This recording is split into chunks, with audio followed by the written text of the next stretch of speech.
Dahil natapos nyo at napagtagumpayan ninyo ang aking hamon, mabubuksan ang pagkakataon na makausap ninyo ang inyong ama. Congratulations!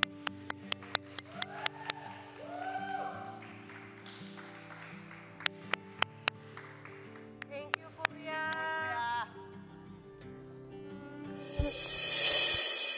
Sa pagpapatuloy ng special task ni Wieland at May, Kailangan yung linya sa 4 na poste ay mas mataas pa sa inyong ulo. Bari na kayo magsimula. Kaya, dalawa na lang Let's go, yan. guys. Kailangan na po namin ng bagong strategy kasi lagpas ulo na po yon. Sobrang taas na. Tapos, pagod na po kami. Masyado akong mataas. Okay, good. Yan. Good, same. Yan. Wieland, taas mo konti. No. Ops, May, masyado kang mataas. Go lang. Sa pangalawang challenge na level up po, kuya, sumasakit na po yung binti ko talaga. Mahirap pong i-balance pag mataas talaga, kuya. Ate May, okay ka pa? Kaya mo pa o hindi na? nagpatuloy pa rin sa pagbuhat ang dalawa para ma-shoot ang 10th ball. Yan. Op. Okay na. Balanse muna kayo pag tumayo. Yun, malapit na po kami sa tagumpay. Tapos po, tsaka lalong umihirap. Wait. Pahinga kaya muna kayo para... Patuloy na ininda ni May ang sakit ng kanyang paa, kaya naman Yan, at least flat. Yan. Okay. Let's go, grabe. Wala, subukan natin. Kaya to, Wieland. Apo. 1, 2, 3. Worth it yung pagod na yan.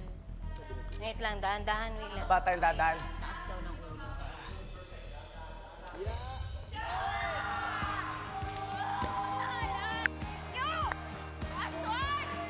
Wieland, open it!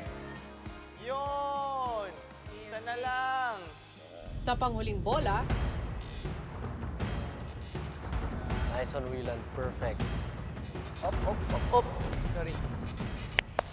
Alam po namin na magagawa po namin kahit humirap po siya. Alam pong deserve po namin na matapos yon at kayang-kaya po namin. Hindi po kami nawalan ng lakas ng loob. Yan na yun. Tapos, Ayun na.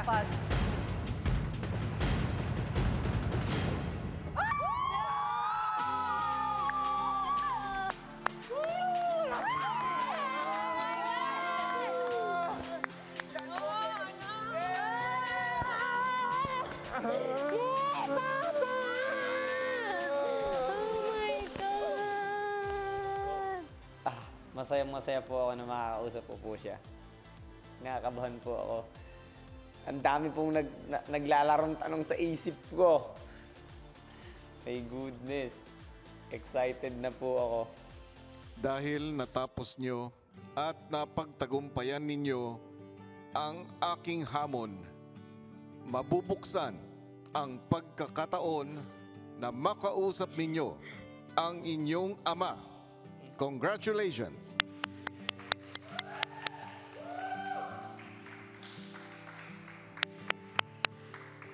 thank you, Kuya. pagbalik sa bahay, ang housemates pinalakas ang loob ni May sa napipintong pag-uusap nilang mag-ama. So proud of you. Ang lakas mo. Thank you, ate. Isipin mo ano man yung magiging usapan nyo. Ano man yun, maging positive man o negative man yung usapan nyo, at least tinry mong kausapin siya.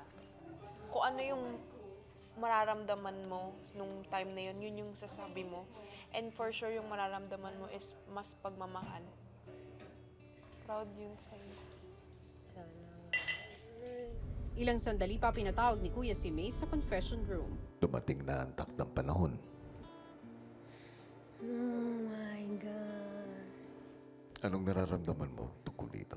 Excited po talaga, kuya. Medyo kabadong-kabado din po talaga. Kasi di ko na po maalala yung huling pag-uusap po namin, kuya. Ano po yung boses na yun po ngayon?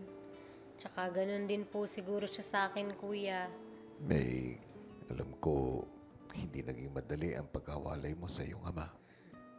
Kaya't sana, kung ano man ang mangyari, ay magkaroon ng sagot kung ano man ang mga tanong sa iyong isipan. Handa ka na?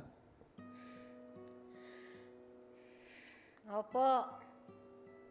Kung ganun, ganito ang mangyayari. Pupunta ka sa activity area.